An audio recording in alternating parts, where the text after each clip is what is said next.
Welcome to the Players Lair. Yeah. When no other moment, man, it can't compare. Due to the obvious, people look at me and then they envious. Everybody, welcome And they back the to ones that another be grinning episode and of the acting Players friendly. Lair, primarily hosted by Zack Moss. I'm your guy, Alex Markham, just here along for the ride, just enjoying these conversations that are so unique and authentic that Zack is going to be delivering to everybody with former players.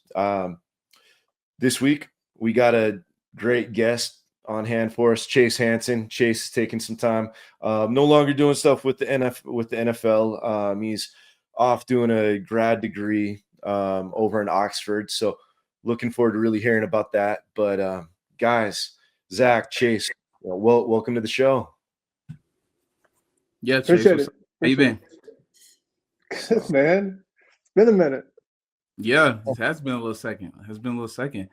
Tell us about being in Oxford. Like, we got to start off with that. I think. Yeah, we want to hear being about back that. in the dorm room, a little bit here. Yeah, I'm starting college for real all over again. I mean, this is it's weird. It's weird. I finished ball and immediately felt like I don't know. I always said I wasn't gonna go back to school. Like when I finished school, when I finished up at the U, I was like, man, I'm so happy that's over. I never want to go back to school. And I guess there's something about, figuring out what the next move is where school kind of came to mind. So Oxford just felt like the right move. And now I'm out here in the UK kind of doing my thing. I start school in a few weeks. Got a bunch of other stuff going on, but it's the next chapter in my life, but it's been cool. What led you to Oxford, man? Yeah, good question. First, I knew I wanted to do a one-year program. So Oxford has one-year MBA programs because that's what I'm doing is the MBA. And the best MBA programs that I found that were 1 year were all overseas. We also played a game in London a few years ago when I was with the Saints, and I love London. I was like, man, this is a cool place. I would love to get back here at some point. So when I started doing digging on, where my best grad school opportunities might be, Oxford just kind of felt right. It aligned with everything I wanted to do. I love the idea of the adventure, being out of the country, being in an international school, Ivy League, all that stuff. I didn't think I was going to get it, honestly. I think I'm a personality hire when it comes to like letting me in the school.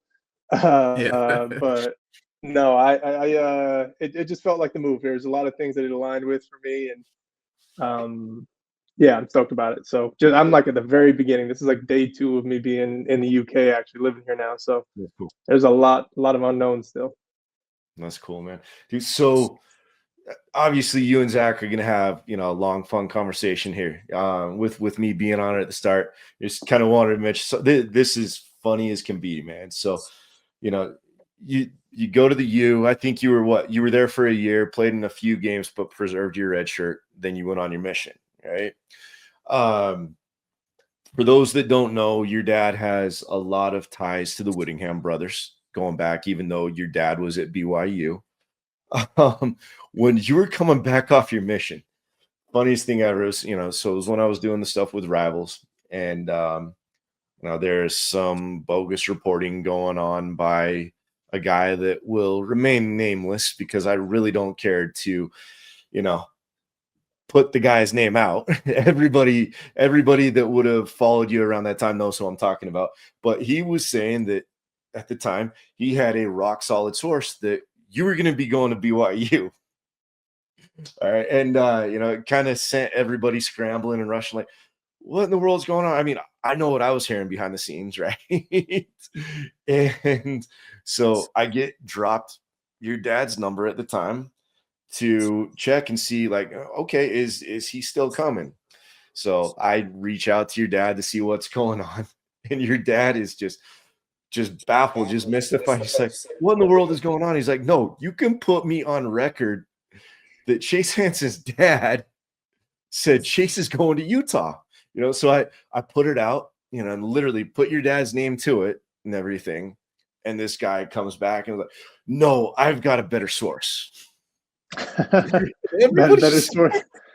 source than my dad. Better source than Chase's dad. What is going on? That's bold. This dude, he died on he swore to dying on this vine, right? And I want to say within a month or two, he was no longer even on Utah radio.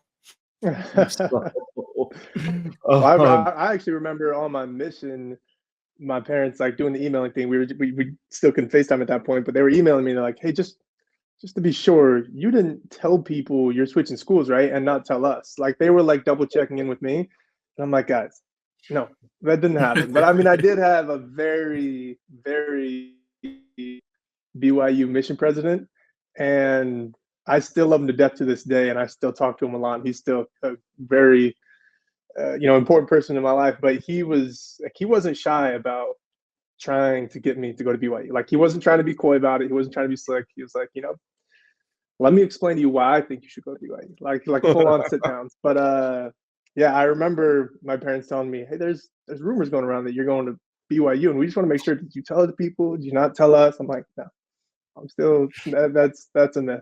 So that's funny that you were a part of that. Yeah, dude, it was outrageous. It was, and literally like everybody's sitting there like Alex literally just put out that it was his dad that told him that. And what is this guy trying to do? Like, what is going on? It was insane. But I remember my dad telling me he told you or told someone, sorry to cut you off, but that he told someone from Rivals that like, "Hey, I told him like they could put me on record." So it's funny making that connection now that was you. It's kind of funny. Yeah. Oh, dude, it was hysterical, man. But even at that, okay, you mentioned your mission president. Okay. When it comes down to it, too, when you go on your mission, after a certain point, like those scholarships are kind of like not fully recognized from an NCAA standpoint, right? Where like other teams can reach out, So right. What was it kind of like with something like that for you? I mean, what kind of response were you having from teams with trying to reach out to you, seeing if they could, get you to leave your Utah commitment when you got done with your mission? Yeah, I didn't have like a crazy recruiting experience. I feel like I decided early. I think I chose, I committed junior year. And then, I don't know, it wasn't a ton of drama from there on out. Like people were shocked. I had a bunch of people in Utah until I went on my mission that were kind of throwing fits, saying I was a bad Mormon or, weird stuff that people in Utah like to talk about. But I don't know. I didn't have a ton of drama after that. Like I was considering Stanford at the time as well, which was like, it was entertaining for me. And then I got on my mission. I was like, oh, it's still kind of interesting. But I didn't have a ton of like reach outs or drama or anything like that. I think I was pretty set in my decision, and I just didn't have a ton of recruiting drama like a lot of guys do. A lot of athletes do. So my recruiting story isn't too juicy, especially considering compared to nowadays, the recruiting drama that goes on year to year is just madness. But yeah, nothing wild for me.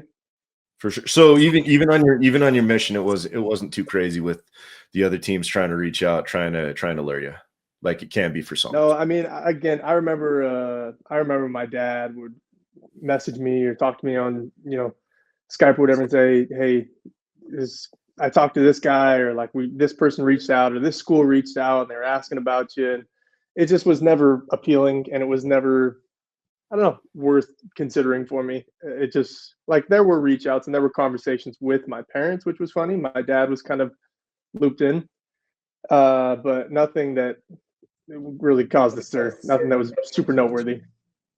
For sure, dude. I mean, Zach. I mean, Derek. I think it was Derek, or maybe it was Brian. We were sitting back talking. Just Chase's highlights in high school. They were absurd, man. They were wild. They were like, Tim Tebow after Tim Tebow and all that stuff, and then he's sitting there playing safety, right?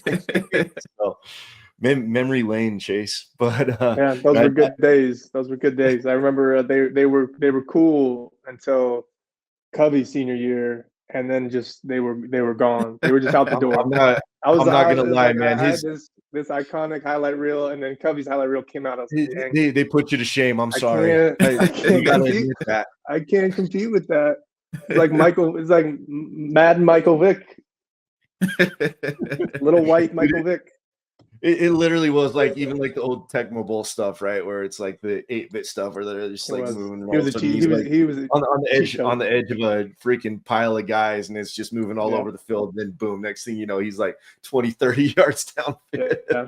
And just such an anomaly. Like it just like you watch it, you're like, this doesn't look. It looks like he's glitching. He's just yeah. His film was worth the hype. Put mine to shame. Dude. So Zack, full confession from Zack. Zack did not watch your high school tape. Okay.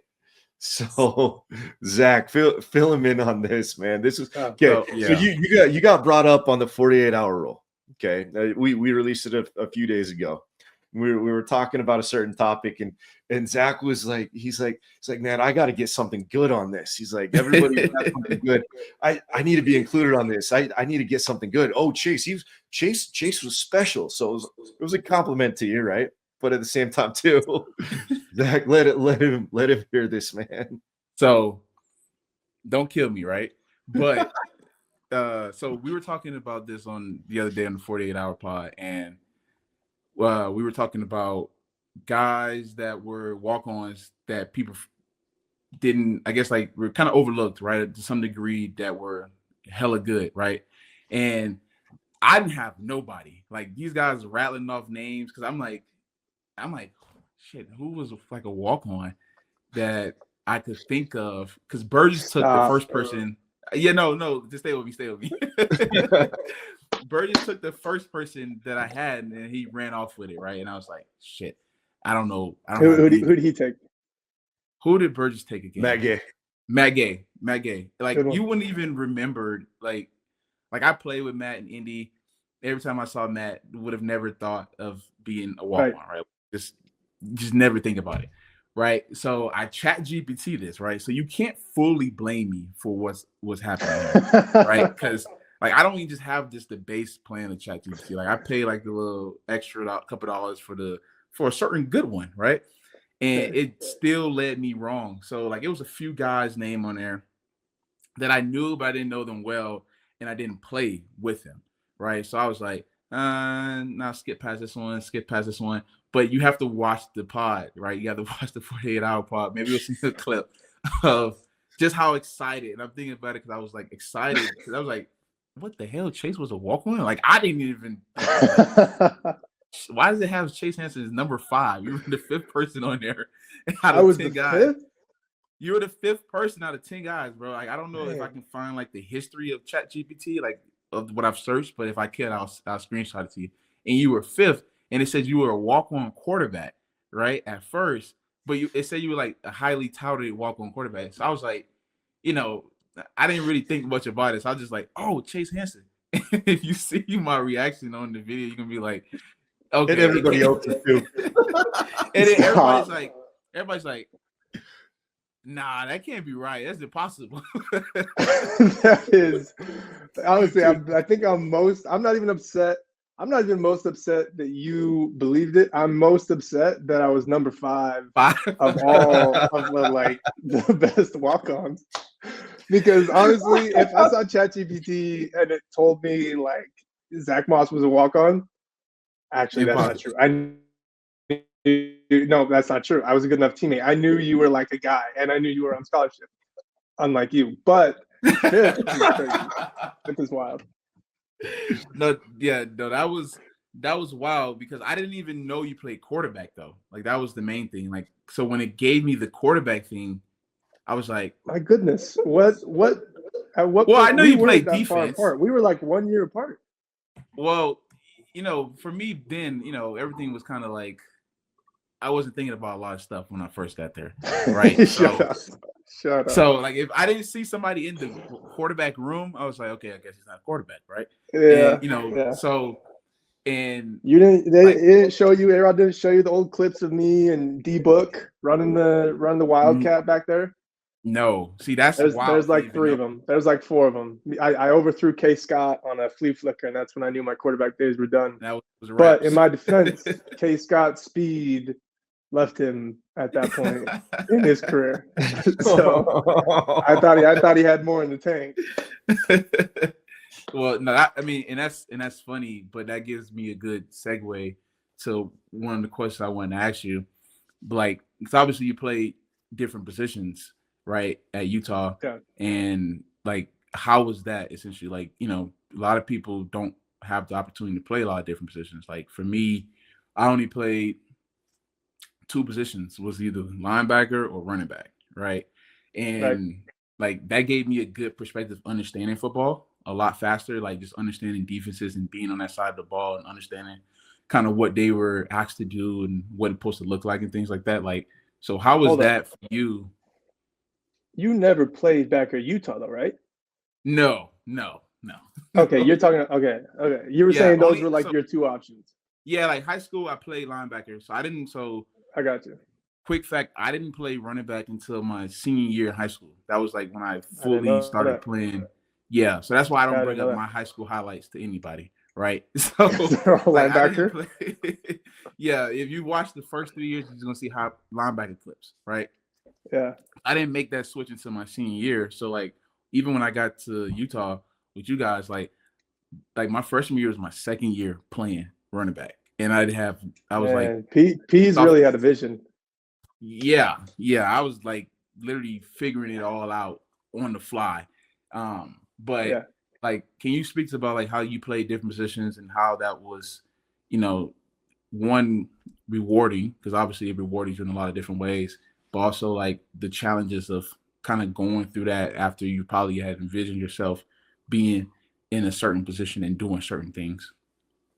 Yeah, I feel like I look at it differently now than I did when I was in it, because when I was in it, I just wanted to play. Like I just wanted to get on the field. I go to Utah as a quarterback. Wick comes to me, Scotty come to me. They're like, "Hey, like you're just kind of sitting around. Kendall's in front of you, Trav's in front of you. Like you're probably not going to play. Do you want to do something?" I was like, "Please, like let me do anything." And they're like, yeah. Then you'll go back to quarterback. And I was like, "Yeah, I believe you. Of course, why wouldn't I believe you?" And then I go on kickoff and make some plays, and then I'm starting safety at Washington, and then I break my ankle, and then I'm like, I'm not going back to quarterback. Like that's not happening. And that was like me in it. But now when I look back on it, everybody's playing two ways. Like you watch Utah now. We have like 3 or 4 guys playing two ways, and I'm like, Coach, why couldn't I just play both ways? Just let me do both. So when I look back on it now, I think, man, that would have been cool to play both ways. But in the thick of it, it always felt natural. For going from quarterback to safety just was not a big thing because I played some safety in high school. And then going from safety to linebacker was a little tricky just because it's a different like perspective on the defensive side of the ball, and I'm looking at gaps now, but it really wasn't that different either. And it felt more natural to just give my body type. Like I probably should have been a backer the whole time. Yeah. But I don't know. It always felt natural the way they moved me around, and I trusted with Scally like with my life at the times. I'm like I trust these guys. But then selfishly now when I watch, I'm like, man, everybody's playing both ways. I could play both ways. That's the only thing that I still think about. That would have been fun. But otherwise it was, I don't know, it was cool. It was a little tough sometimes not having 4 years at one position, or like all this history at one position, kind of moving around, and then going to the league with only 1 year under my belt at backer. But yeah, I viewed it as a good thing, and it always felt pretty natural the way it worked out. So plus when Marquise came in, I was like, I'm not playing behind that guy. So I knew something was happening. Yeah. No, I said, I'm not playing ahead of that guy. When I saw him, I was like, he's too dang good to not be on the field. Yeah, Blair was really good for sure. Like, but my other question before I was about to jump into that little hole there, like, do you think if you would have went to BYU, like, do you ever, like you say, you kind of think about the two-way stuff? Like, do you ever think about if you would have went to BYU as a quarterback and essentially what that may have looked like? Like, would you have been satisfied if you ended up just playing quarterback at BYU, or, you know, like, do you ever think about that as well?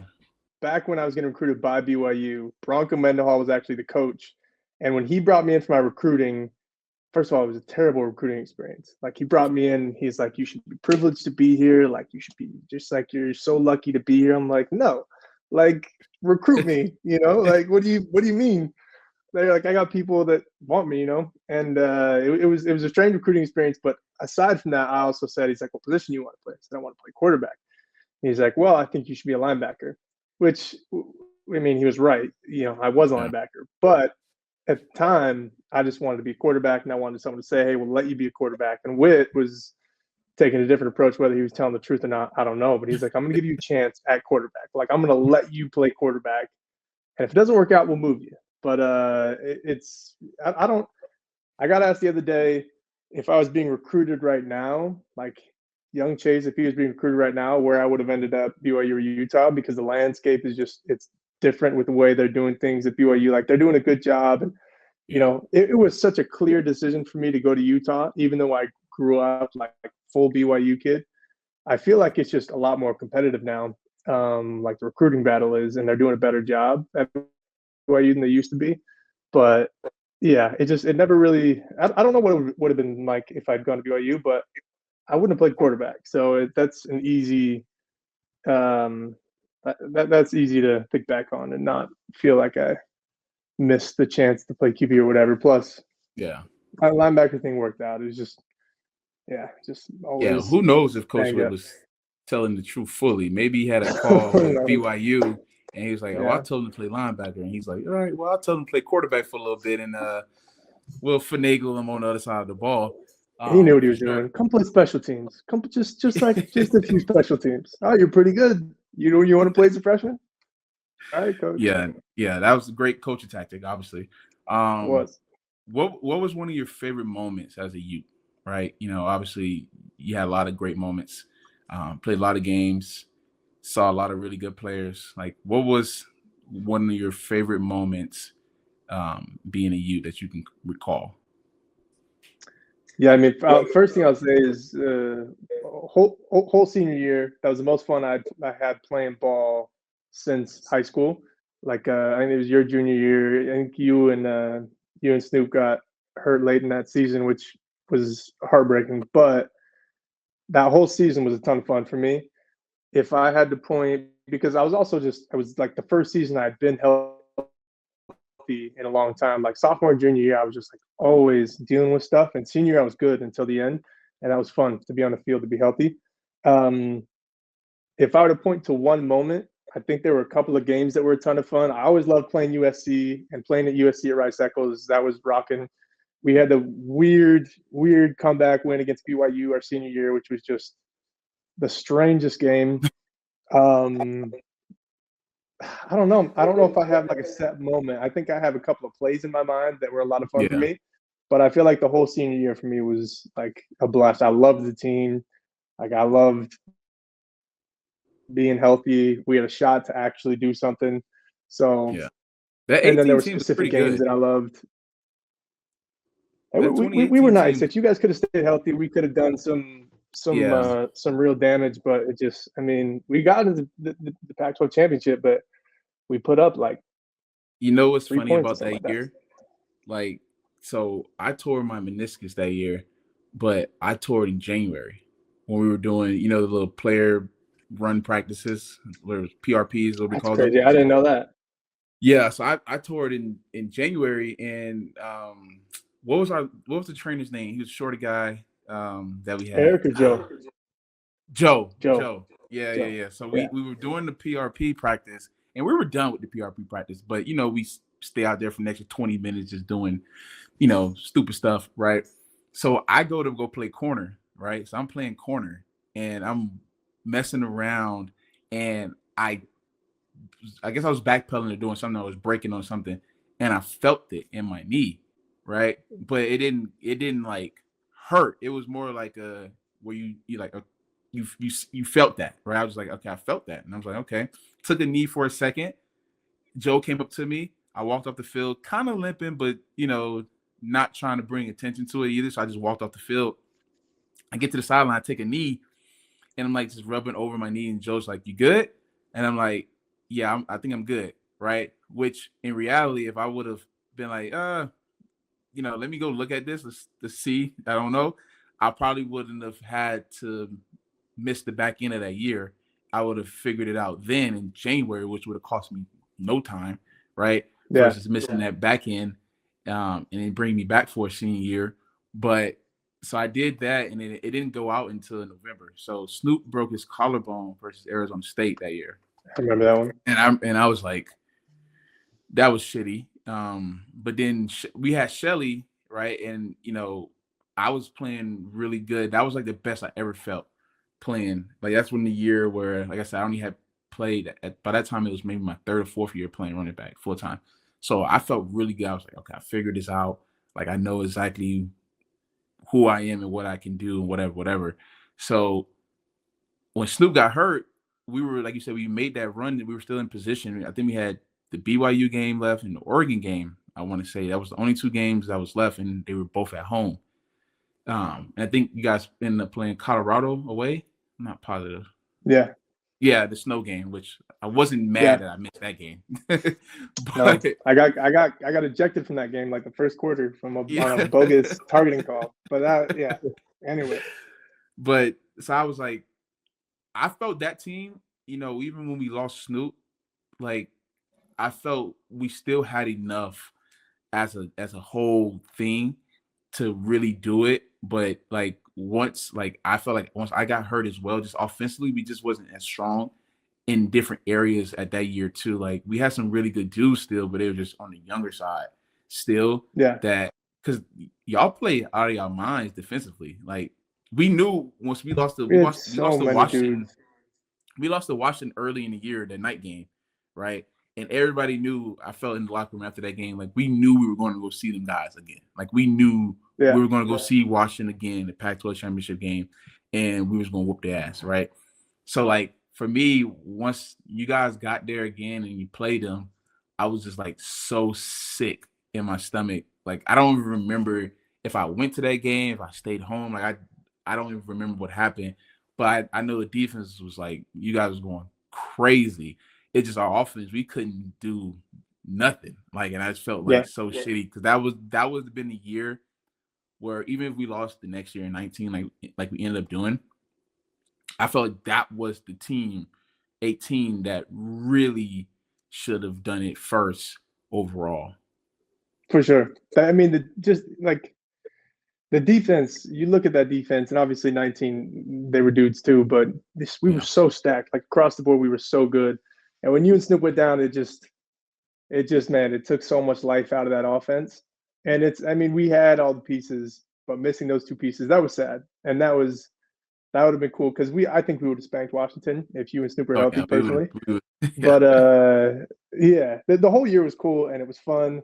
It was just such a good squad. It's a fun squad to think back on. But yeah, I didn't know that's how you did your stupid meniscus early in the year too. Yeah. It's funny because they locked up twice on me. Everybody was like, "Oh," when it first came out. It's funny because when it first came out, everybody's like, "Oh, he got hurt getting into bed." And I'm like, do I look like a dude that would just get hurt getting into bed, bro? Like, come on. Like, do I just look like somebody that's just like, oh, let me get into bed and I tore my knee? Like, I shouldn't even be playing football if something that easily can happen to me. But I never like cared to like try to like, rewrite it or talk about it any more than whatever it was at the time. So it was like whatever. But I was like, shit, the 18 team, bro, was really good. We had a lot of depth at a lot of different positions. Like a lot of those guys that played in 19 that ended up starting played a lot of ball in 18.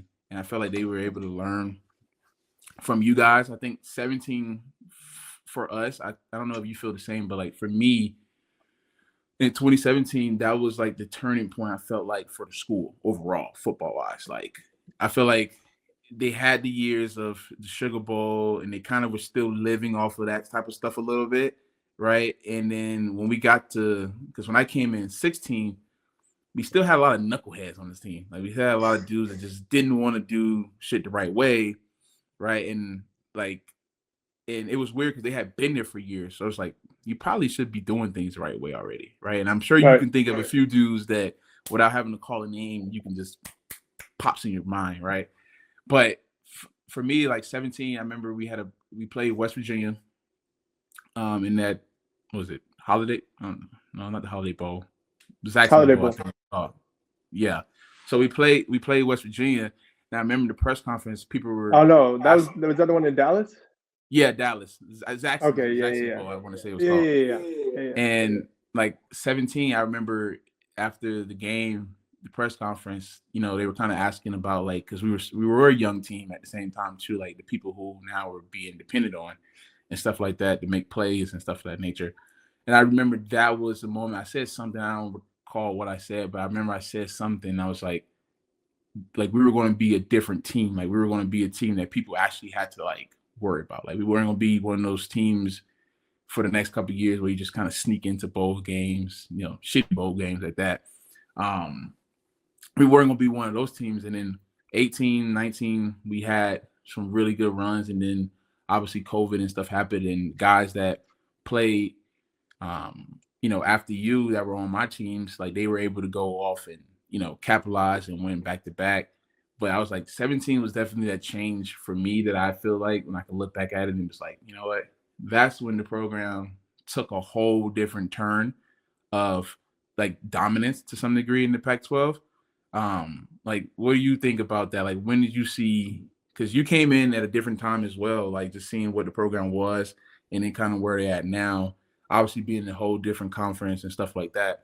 But like, when did you kind of feel and see where you knew things were going to be a lot different when it comes to, you know, championships?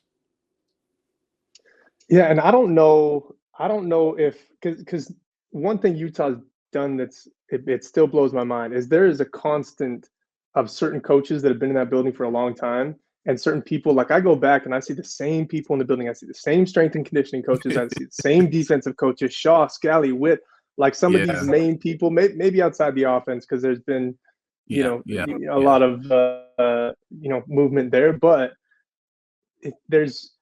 I feel like what they've done is they have built a culture, and that word gets overused, but I do feel like the culture was always great from the coaches, but the culture that was built from the players, I don't feel like really happened until 18 for me. I felt like the culture kind of became what it was, and I don't know if they just are recruiting different or whatnot, but it did feel like for my senior year, I didn't look around and I was like, man, like if we didn't have these cancers like this guy or this guy, like we would be better off. Like if we didn't have certain people in the building that were just bringing negative energy and lazy attitudes, we'd be better off.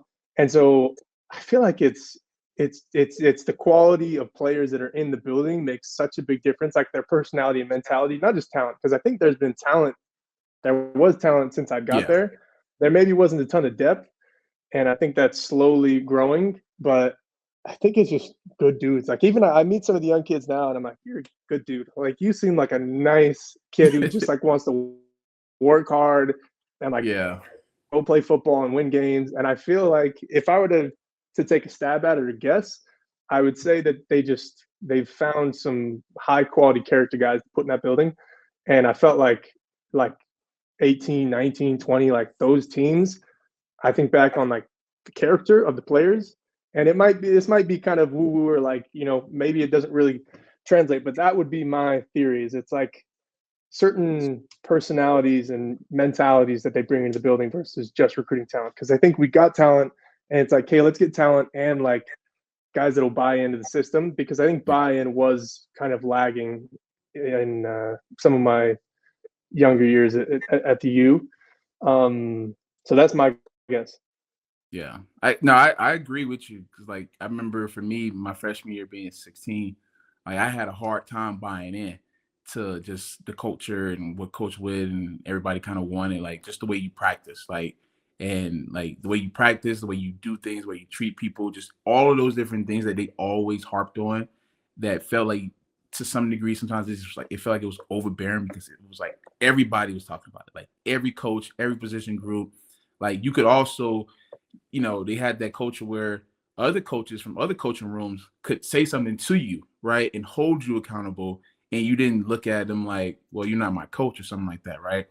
And like for me growing up in Miami, like that was something that we kind of allowed to happen. Like we had a lot of talent. We had a lot of talent, which sometimes panned out and sometimes didn't pan out because we didn't have that culture that kind of what we ended up getting at the school. Like for 16, I was like, we had a lot of dudes there that was very easy to want to go with the guys that was going against stuff, right? Like, man, forget them 6 a.m. workouts, man, or coach is just tripping, or all these different things that you can rattle off in your head about just like pushback. Because we had talent in all those teams. It was never really we were never deficient of talent. Like we went to a bowl game every year. We ended up trying to figure out a way to win 7-8 games a year. So it was in the talent part. We just once those guys got out, right, and they weren't bad dudes. They didn't really love the authoritative figure, which Witt kind of was at that time, pulling the boat with everybody. And you just had guys naturally pushing back towards that. And like, that's a real thing. It's a real thing in college, right? And it's even more so a real thing in the league, which makes me, segue to my next question. Like, obviously you played college ball, had a lot of success. You played in the NFL, had a long career. Like, what was the most challenging thing about going from college ball, right? And especially Utah college ball, because I'm sure you've had a lot of scouts come up to you and just talk about how much they respect what Coach Witt and those guys have built and players that they send off into the league, right? And how guys are ready to play right away and guys are not guys that they have to worry about off the field, right? Like sort of what you spoke about. But in the college realms, like what was the most challenging thing for you, like making that jump from, or not most challenging thing, I would say, probably like more eye-opening type of things. Like what did you see? What did you learn?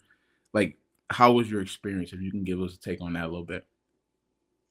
Yeah, a few quick thoughts that come to mind, probably two-part answers here. The first thing is I had such a strange journey in the NFL. I know every guy's is unique. Every single guy's experience in the league is just their own. And I entered the league already so beat up. Like my body was like, when I got to the league, I was already in survival mode. I was like, okay, I need to get here and I just need to like stay healthy enough to like get a few years under my belt. I was a little bit, and there's no one to blame. It's just the way the game works sometimes. But I got to the point where I was just like, man, I've already kind of been through the grinder. My body's already kind of breaking down on me. And I got into survival mode. And so I think the first thing that was just mind blowing to me is seeing guys like, for me, Demario Davis, who I played with, he was in the league like 10, 11, 12 years, and he played every single game, and he was healthy every single week, and he banged every single practice, and like he continued to do it year after year. And I'm like, I don't understand how these guys do it. Like as amazed as I was at certain players and their talent and like their skill level, the longevity thing for me, because I had such a unique experience with the health stuff and such an exhausting experience with the health stuff, I'm like, I don't know what to do differently. Like I'm in the rehab room every day. Like I'm talking to the right people. I'm trying to do Pilates. I'm trying to do yoga. I'm here like putting in time, recovering. And this guy, he shows up and he plays and he bangs and then he does it over and over and over, and he does it for 18 weeks and he barely misses a game. I can't get through 2 or 3 games without like my back hurting again or my hip hurting again or my neck starting to flare up again. And I played a little chaotic, and that's probably part of it. But I think that just blew my mind. Like seeing certain guys that are freaks, like really are great athletes, but they continue to stay healthy and they stay on the field. Like that was so impressive to me, because the NFL season is an eternity. Like after the college season was long, and by the end I was banged up. The NFL season, when you can like preseason games, then the whole season, I'm like, this is not possible. Like no way you play every single game and you play it hard and you play it full speed and you put on good film every week. I'm blown away by how long certain guys' careers. Because for me, in all intents and purposes, and I don't say this to try to get compliments or anything like that, my NFL career was a failure. Like I didn't do nearly what I could have done. Like I had more talent, the whole story, whatever it was. There are guys that they do it for so long, and like I was ready to be done. Like by the time my 4th year ended with the Saints, I was like, man, I'm ready for life after ball. I'm tired of being in pain. I'm tired of being banged up. Like I'm ready to move on, and kind of, it was a good ride, but Yeah, that was a long way of saying the longevity thing blew my mind, and the fact that just everybody's talented. Like college is here and there, you have certain guys where it's like, how did you get here on this team? You know, at NFL, it's just not like that. Like college to high school to college, just I don't feel like it was not a jump for me.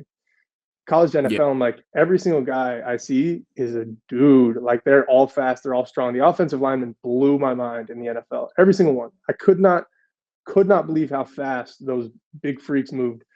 So yeah, long-winded answer, but those are my two answers: the longevity and just the jump of like everybody's a dude here, and specifically for me, the offensive linemen really were very eye-opening. So you got to tell me, how has Utah's played a big role? Football has played a big role in your life, and overall, and who you've become and shaped you into you're continue to becoming. Can you tell us just about how Utah football specifically has shaped you as a person on and off the field, specifically right now off the field, going into different phases of your life and stuff like that? Can you tell us about how it's shaped you playing for that program? Yeah, man. Shout out to Utah. I loved my experience at Utah. I specifically shout out to, for me, like very influential coaches for me. Coach Witt, Coach Scally, Coach Shaw. Like those were guys that I'm like, these are good men and great coaches.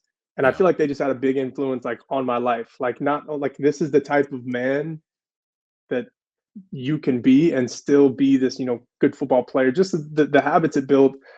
Man, it's corny, and I feel like sometimes we downplay like the importance of it, because what really does matter at the end of the day is winning, and everybody feels that way. But I really do feel like there's a culture within the building of Utah that's been built that just I resonate with a lot, which is these principles that we live by, like doing hard things, being a good man, overcome and sacrifice, just this relentless attitude and how you play, the way you do anything is how you do everything. Like all these quotes in my head that I think of with Coach Witt, Coach Scally, that just stuck with me. And I think it just kind of is a part of me now, and I love being a part of it, and I hope to like I like watching the U boys now. I never was a great like alma mater a few years after. Like once I left the building, I was like, I'm okay like being away from it. I want to go try to like do something big, and then I'll come back. But now I'm at a point where I'm like, man, I'm invested in like how the Utes do, like what's going on with this class, like what's going on with the U boys. I love seeing certain guys come in the building, and I enjoyed my experience, and I'm grateful for what it still represents. Like I'm proud of what it represents in the university and the team and everything. So that'd be how I'd answer that. Yeah. They definitely have done a lot of good things and are shaping young men. Because when you think about like you come in there and these are the guys that you're looking at every single day, like the way they do things is kind of what you're seeing that you're going to possibly try to do at some degree when it's your turn to go out there in life. And those guys, like you said, like I love me living here now, and I know I can go over there at any time. Not everybody can say that because usually, like you said, it's a lot of turnover in college a lot of times. And Coach Witt and a lot of those guys have been there for so long. So it's like almost like an extended family when you go back and you see those guys, because they truly care for you, right? Not just if you played 1 year in the NFL or you played 15, like it none of that matters. It's about like the person and where you're at in life, how you're doing mentally, and all those different type of things. So yeah, those guys, man, really the whole entire staff, specifically those guys for you, but that whole entire staff of all those guys, man, they've been really good people from the first time I ever met them on a recruiting trip to, they've always stayed the same. You get some people, coaches that do the most when they're trying to recruit you. And then when you get there, they're totally different, right? They got you now. So it's like everything else is just totally different. I can never pinpoint a time where I ever felt that. Like before I got there, when I was there, and now that I've been out of there for a couple of years and stuff like that, like they've never wavered, they've never changed, they've never nothing. Like they've always been really just upstanding guy. So, you know, I'm always happy and always a guy that tries to tell people about the school, like whenever I can, because like you're never in wrong hands when you go to the school, right? It's not about how long you can play NFL. It's about how well you can do at life. And some of those guys in there are some of the best, just people that have gone through life and they can teach you a lot and help you a lot. For sure. But And I was just gonna say to add on to that, I also warn guys, like when they're saying they're going to Utah, like what should I expect? Like I'm really excited. I'm like they're gonna like Witt's not gonna like baby you. Like he's not gonna take care of you. Like as much as they like want the best for you, he wants to win and he wants you to be a man about it, and he doesn't really care how like that happens. Like it's not like this coddling, or it's not this, you know, when it's a very unique experience where I think athletes need to be prepared for it. It kind of goes back to the buy-in that we talked about, but they are who they are, which I appreciate that. I can even think of a few like Shaw iconic speeches where he's like, "You think it's gonna be hard here? It's hard in life." I'm like, man, this guy's like Coach Carter type speeches. You know, he's a legend. Like these one-liners from Shaw still stick in my head. So that stuff's priceless. yeah, it's all genuine there from those guys for sure. My last question before we let you get out of here. Outside of football, we got to give something obviously for our fans a little bit. Outside of football, what's some of your passions outside of football that many people don't know? Like, you got some weird little hobbies you like doing? Is it like I got a lot. Yeah. I got a lot, and you probably, I mean, you definitely don't know. You thought I was a walk-on, but you should know because we're at least friends on Instagram and we text.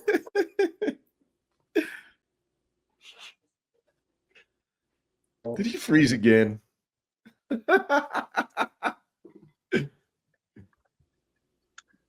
Can you guys hear me? Yeah. We heard you say friends on Instagram, and then it cut.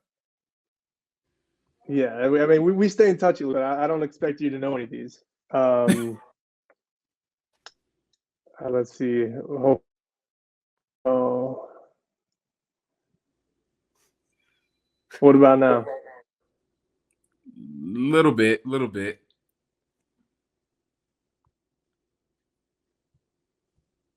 Still cutting? Yeah. Yeah, you can try it now.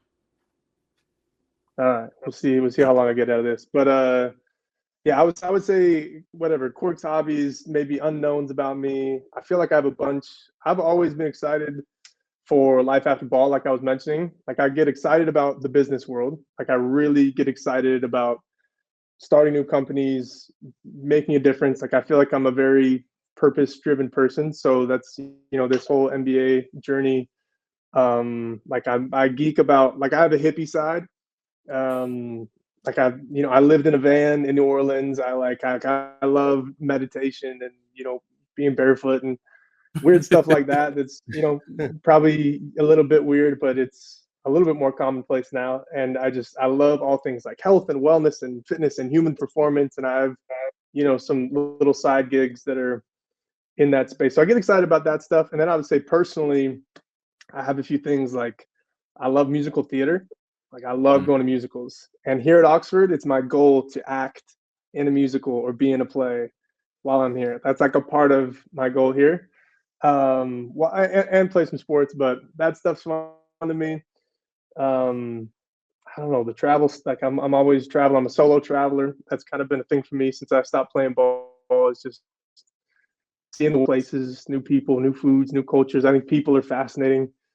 I don't know. Those are a couple. I'm kind of going down a rabbit hole right now with this whole business concept where I get really excited about things like behavioral health, understanding why people do what they do, ways that we can improve things like mental health, which is becoming a bit more trendy. But I think that there's a lot of room for growth still in kind of changing the way we think as a society. And I know this probably isn't the answer you're going for, but this is kind of where my head's at these days.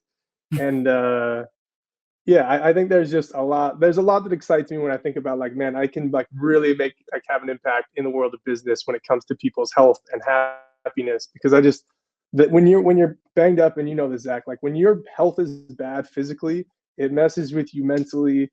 And it puts you in this funk. And there's this correlation between the mental and physical health, which is also, I think, spiritual health as well, because that's a big part of my life, where it's all kind of correlated with how we are as a society. And I geek about just being a part of that space, that growth, in the business world as well. So I have my quirks, like, movies and musicals and, other stuff like that. I like being out in nature, very, very big hippie side, but I also right now am very individually focused on like doing good through business. And that kind of excites me when it comes to health and happiness, human health, human happiness, human performance. And so that's kind of the next phase of life for me. What's your favorite musical? Oh, good question. My favorite musical is either Hamilton or Hadestown. Okay. Hey, and then, just to interject on some stuff here before we wrap with you, and, thankfully your internet's squeezing out a little bit more Wi-Fi for us over at Oxford, man. So, okay. So obviously Morgan is next in line. Okay. It's been talked about. It's been public. We very well could be watching Whittingham's last year, and everybody's hoping it goes out with a big bang, and he rides off into the sunset as a huge winner. But what can Ute fans look forward to when it's Morgan's time? I mean, you've obviously spent a lot of time with him in the safety room over the years. Yeah, there's just so many unknowns that I am fascinated to see how they play out. All I know is I think we're in great hands with Scally. I feel like that's the only certainty that I feel good about. I don't know exactly how that transition is going to be, and I think he's going to have a lot to figure out, because NIL is just, the college football has changed so much even since we played, which was, it's not that long ago, but there's so much that he's going to have to navigate when it comes to managing, the money, managing the recruiting, managing yearly portals. So I don't know. I don't know what to say in terms of what people have to look forward to, but I know that he's going to keep an incredible culture. I know he's going to continue to bring people into the building that care about culture, that care about buying in, that care about this mentality and this team and family bond. I don't think we're going to lose that as a university, and I think that's going to play a big part in our success, because I do think there are elements of this paying athletes that are actually not crippling, but negatively impacting teams that think they can just pay guys and they still have a bad culture. They're still not bought in. There's still not a team aspect, because college football, that's so big. And so I'd like to think, and I hope Scally's going to be able to continue to elevate that, but he's going to be able to do it with depth. Because I think if we've struggled in one area, which all you fans can attest to, it's not, we haven't had talent. It's not that we haven't had a good every year and kind of lose some of these athletes and not be able to make it all the way to the finish line, or we'll drop, a game here or there that we shouldn't have. Just the health thing is hard, and it's hard when you don't have great depth. And so I'd like to think that's the future, and I don't want to jinx it, so I'm not going to say what I predict, but I'm hopeful. I'm excited to see the Scally era, whenever that is. Absolutely. Should be my final take there. Absolutely, man. Don't think we want to keep him anymore, huh, Zach? Just the ones that won't see the production going on behind the scenes and everything. His internet's been going in and out. So he gave us a lot, though. He gave us a lot. I think people are going to be excited. So we appreciate it, man, for sure. For sure. This was fun. Yeah. I love what you guys got going on. This is cool. Well, we'll have to get you on the 48 hour so we can talk a little bit more Utah football stuff, and get your insights on that. It's a month. Yeah, get us a former quarterback on there. What you guys former walk-on 4-star quarterback, right? What you guys need to do, what someone in the States needs to do, whoever's listening to this, I need someone to message me and tell me how I can watch college football while living in the UK, because I don't know how to do it. I've been researching, I've been asking ChatGPT, YouTube TV doesn't work out here. I don't know what the workaround is. ESPN so somebody, no, because you have to attach to a streaming service, and the streaming service has to be like a US service. I haven't done enough research as I want, but I've tried a number of workarounds. So I need somebody listening, some tech whiz, to hit me up or hit you guys up and let me know how I can still watch the games. Chase, appreciate you, man, giving us your time. Make sure you guys continue to like and subscribe on Apple Podcasts, Spotify, YouTube. Make sure you guys are following, tuning in with us. We're gonna have to continue to have great guests like Chase sharing their story and giving you really good insights of former Utes. So as always, go Utes. Hey, appreciate it, fellas. Yes, sir. Appreciate you guys.